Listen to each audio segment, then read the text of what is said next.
любые векторы развития будут доложены. Сегодня присутствует команда, которая была отобрана из числа профессоров-преподавательского состава в количестве 55 человек, студенческие коллективы.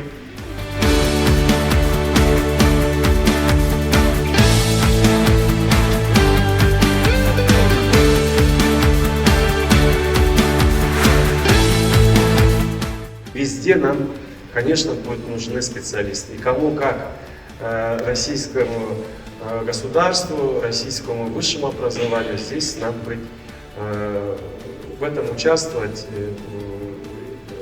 принимать такое действенное, мы этого очень ждем, поэтому нам в этом очень нуждаемся. Поэтому все, в чем будет нуждаться, что зависит от нас, мы будем, Игорь Венедиктович, поддерживать КРСУ в его развитии. Конечно, основная нагрузка интеллектуальная, физическая лежит на коллективе КРСУ. Мы будем делать все, чтобы оказывать содействие, будем подбирать партнеров, будем всячески помогать, но только профессорско-преподавательский состав, только студенты смогут действительно сделать из КРСУ такую жемчужину образовательную.